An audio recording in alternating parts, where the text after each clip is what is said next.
अस्सलामुअलैकुम।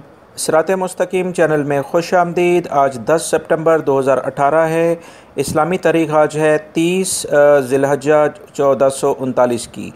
दोस्तों, मैं आपसे शेयर कर रहा हूँ सऊदी अरब की मार्केट का गोल्ड रेट, जिसमें मैं आपसे शेयर करूँगा पर ग्राम और पर तोले के लिहाज से 24 कैरेट, 22, 21 और 18 कैरेट का रेट, 14 और 12 कैरेट का भी इस वीडियो में आप देख सकते हैं। रोज़ाना की बुनियाद पर सऊदी अरब से मुतालिक ताज़ा तरीन खबरें, गोल्ड रेट और रियाल रेट, ये तमाम मालूमात आपको मेरे इस चैनल पर मिलेंगी।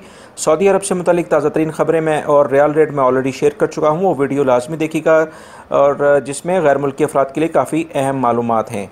दोस्तों, 24 कैरेट का 1 ग्राम आज का रेट है 144.09 का, और 1 तोला मिलेगा 1680.48 रियाल में। 22 कैरेट आपको मिलेगा 132.07 में, और 1540.44 रियाल में 1 तोला आपको मिलेगा। 21 कैरेट का जो है वो 126.06 में मिलेगा 1 ग्राम, और 1470.42 में 1 तोला आपको मिलेगा।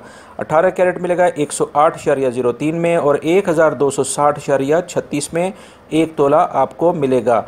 इसी लिहाज से 14 कैरेट और 12 कैरेट का रेट भी आप इसमें देख सकते हैं। याद रखिएगा कि 24 कैरेट का जो गोल्ड है इसमें जेवरात नहीं होते हैं, ये खालिस सोना होता है जो कि सिक्के या बिस्किट फॉर्म में आपको मिलता है। मेरे इस वीडियो को लाइक लाजमी करेगा, इसको दूसरे दोस्तों से भी शेयर करेगा, और मेरे चैनल को सब्सक्राइब करके बेल बटन लाजमी प्रेस कर लेगा। वीडियो देखने का बहुत बहुत शुक्रिया। अस्सलामु अलैकुम।